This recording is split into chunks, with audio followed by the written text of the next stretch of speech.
Hello everyone. तुम्हाला तुमचा पैसा झोपेतही कामाला लावायचा आहे का? किंवा श्रीमंत लोकं कशाप्रकारे त्यांच्या पैशाला कामाला लावतात याचं रहस्य जाणून घ्यायचं आहे का? जर तुम्ही अजूनही तुमच्या सेव्हिंग अकाउंटमध्ये पैसे ठेवत असाल, तर तुम्ही स्वतःला श्रीमंत होण्यापासून रोखत आहात. आज मी तुम्हाला सांगणार आहे, की म्युच्युअल फंड म्हणजे काय? म्युच्युअल फंडातून कसं तुम्ही तुमच्या श्रीमंतीचे दरवाजे उघडू शकता. इन शॉर्टमध्ये मराठीमध्ये तेही. मित्रांनो, मी आपल्यासाठी घेऊन येत आहे एक 3 दिवसाची मोफत स्टॉक मार्केटवरची कार्यशाळा, ज्याच्यामध्ये मी शिकवणार आहे, की स्टॉक मार्केट कसं काम करतं आणि सर्वात महत्त्वाचं, आपले स्वतःचे पैशाबद्दलचे जे काही मनामध्ये धारणा आहे ना, की पैसा कसा आहे, पैसा कसा आकर्षित करावा लागतो, पैशाची आणि तुमच्या मेंदूची फ्रिक्वेन्सी कशी मॅच करायची, पैशाबद्दलचे बिलीफ्स या सगळ्यांवरती मी एक मोफत कार्यशाळा घेऊन येतोय. त्याची लिंक मी या व्हिडिओच्या डिस्क्रिप्शनमध्ये टाकणार आहे. तर नक्की त्या लिंकला क्लिक करून माझ्या WhatsApp कम्युनिटीमध्ये सहभागी व्हा. तर मित्रांनो, बऱ्याचशा लोकांना असं वाटतं, की स्टॉक मार्केट हे खूप अवघड आहे, खूप एक्सपर्ट लोकांसाठीच ते असतं. तर मित्रांनो, ही खूप मोठी एक आपण ज्याला म्हणतो ना, की एक चुकीचीच धारणा तुम्ही तुमच्या मनामध्ये घेऊन चाललेले आहात. ॲक्चुअली स्टॉक मार्केट जरी तुम्हाला करायचं नसेल, तर मित्रांनो, म्युच्युअल फंडाच्या इन्व्हेस्टमेंटमधून तुम्ही स्वतःला चा जो पैसा आहे त्याची खूप चांगल्या प्रकारे इन्व्हेस्टमेंट करू शकता. त्यासाठी फक्त आपल्याला माहीत असावं, की आपण आपला जो पैसा इन्व्हेस्टरकडे देतोय म्हणजे म्युच्युअल फंडमध्ये जो आपला पैसा टाकतोय, जे एल-आय-सी असू शकतं, भरपूर एच-डी-एफ-सीची म्युच्युअल फंड्स आहेत, आय-डी-बी-आय बँकेचे म्युच्युअल फंड्स आहेत, निपॉन आहे, एच-डी-एफ-सी आर्गो आहे, आदित्य बिर्ला आहे. इतके म्युच्युअल फंड्स आहेत, जो तुम्ही तुमचा हार्ड अर्न्ड मनी कमवलेला पैसा जो म्युच्युअल फंडामध्ये इन्व्हेस्ट करता मित्रांनो, तो पैसा कुठे लागला जातो, याची एक छोटीशी तुम्हाला माहिती असावी म्हणून एक एकदम शॉर्टमध्ये म्युच्युअल फंडाची अख्खी सीरीजच घेऊन येतोय. तर आज आपण बघूयात, की म्युच्युअल फंडाचे प्रकार. येस मित्रांनो, आपण माझ्या स्क्रीनवरती बघत असाल, की एवढी सगळी मी सीरीज तुमच्यासाठी मोफत घेऊन येणार आहे. म्युच्युअल फंड म्हणजे काय? म्युच्युअल फंडाचे प्रकार कोणते-कोणते असतात? याच्यामध्ये प्रकार बघा, टोटल 8 प्रकार असतात. जे इक्विटी म्युच्युअल फंड, डेब्ट mutual fund, hybrid mutual fund, index mutual fund, international global fund, solution oriented fund, community mutual fund, funds of fund, FOFs म्हणतात त्याला. या सर्वांचं आपण इन डिटेलमध्ये शॉर्ट बाय शॉर्ट डिस्क्रिप्शन बघणार आहोत. तर सर्वात पहिल्यांदा आज आपण बघणार आहोत, की म्युच्युअल फंड म्हणजे काय? मित्रांनो, इथे तुम्हाला दिसत असेल, की म्युच्युअल फंड म्हणजे एक अशी व्हेइकल जो आपला पैसा आपण इन्व्हेस्टरला देतो, जो आपल्या वतीने मार्केटमध्ये लावला जातो. मार्केट म्हणजे काय, की स्टॉक मार्केटमध्ये लावला जातो, बॉन्ड्समध्ये लावला जातो, डिबेंचरमध्ये लावला जातो किंवा मल्टी ॲसेट अलोकेशनमध्ये तो इन्व्हेस्ट केला जातो. याचे फायदे काय? म्युच्युअल फंडाचे फायदे काय? की तुमचा पैसा हा डायव्हर्सिफाय केला जातो. डायव्हर्सिफाय म्हणजे काय? की मल्टिपल स्टॉक्समध्ये तो पैसा लावला जातो. काही पैसे तुमचे स्टॉक्समध्ये लावले जातात, काही बॉन्ड्समध्ये लावले जातात.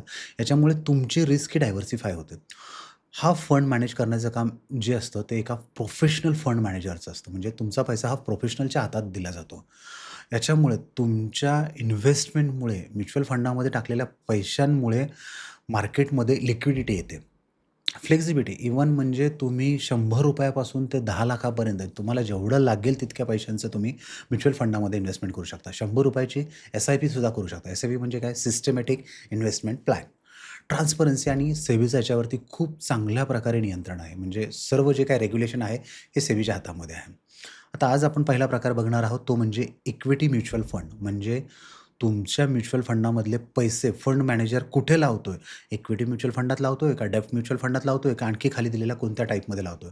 तर त्याला तुम्ही विचारू शकता, की "बाबा माझा पैसा तू कुठे लावतोयस?"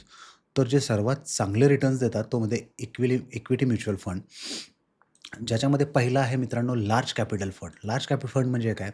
ज्या इंडियाच्या टॉपच्या 100 कंपन्या आहेत, निफ्टी 100 किंवा निफ्टी 50 किंवा निफ्टी 100 मधल्या ज्या टॉपच्या 100 कंपनीज आहेत, त्यामध्ये तुमचे पैसे इन्व्हेस्ट केले जातात. त्याच्यामुळे काय होतं तुम्हाला स्टेबल रिटर्न्स मिळतात आणि रिस्क जी असते ती कमी असते मित्रांनो.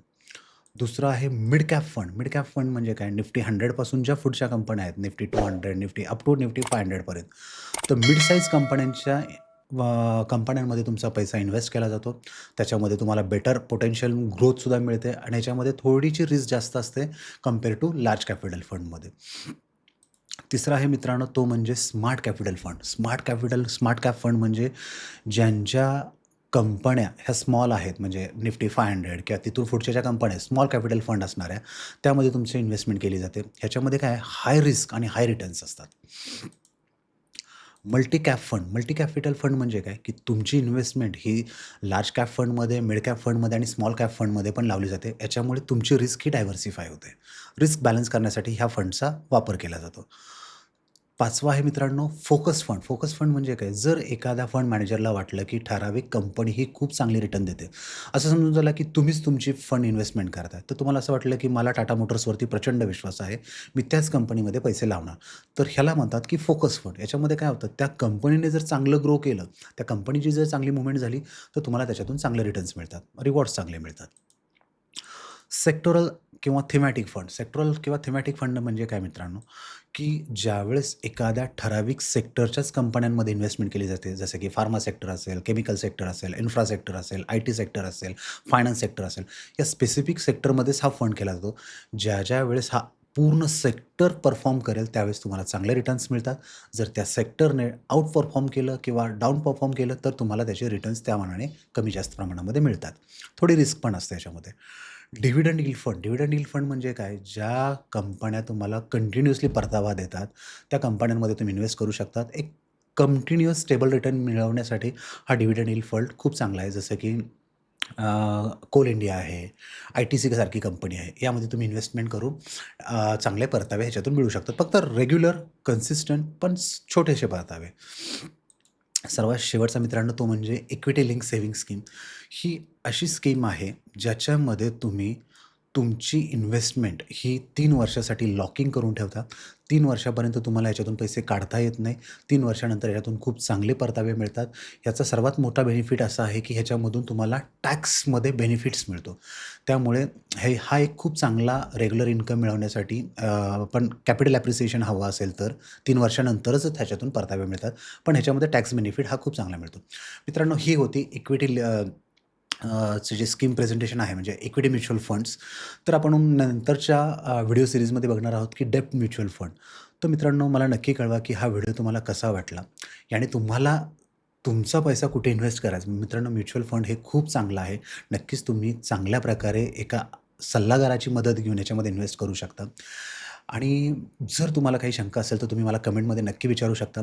सर्वात महत्त्वाचं मी परत एकदा तुम्हा सर्वांना आवाहन करतो मित्रांनो, हा व्हिडिओ चांगला असेल तर नक्कीच मित्रांशी शेअर करा, सबस्क्राईब करा आणि बेलचं नोटिफिकेशन दाबायला विसरू नका. जेणेकरून तुम्हाला ही माहिती सर्वात अगोदर पोहोचेल आणि खाली डिस्क्रिप्शन बॉक्समध्ये दिलेल्या WhatsAppच्या कम्युनिटीला नक्की जॉइन व्हा. ज्याच्यामध्ये मी 3 दिवसाचं इतकं अप्रतिम सेशन घेणार आहे मित्रांनो, की तिथून तुमचे सगळे डाउट्स क्लिअर होतील. तुम्हाला तिथे खूप काही शिकायला मिळेल. तुमच्या ज्या चुकीच्या संकल्पना आहेत, धारणा आहेत, एक नेहमी नवीन-नवीन शिकत राहिलं पाहिजे मित्रांनो आणि ते तिथे तुम्हाला खूप चांगल्या प्रकारे मी मार्केट काय असतं, कसं चालतं, पैशांबद्दल कसे विचार करावे, आपली फ्रिक्वेन्सी काय ठेवावी, पैसा आकर्षित करण्याचे नियम काय आहे, पैशाबरोबर तुमचे संबंध कसे असावेत. नेहमी आपण म्हणतो पैसा काय झाडाला लागतो का? मित्रांनो स्केर्सिटी माइंडसेट काय असतो, अबंडन्स माइंडसेट काय असतो, हे सर्व मी तिथे सांगणार आहे. तर नक्की त्या खाली दिलेल्या लिंकवरती क्लिक करा आणि WhatsApp ग्रुपमध्ये शामील व्हा. Thank you.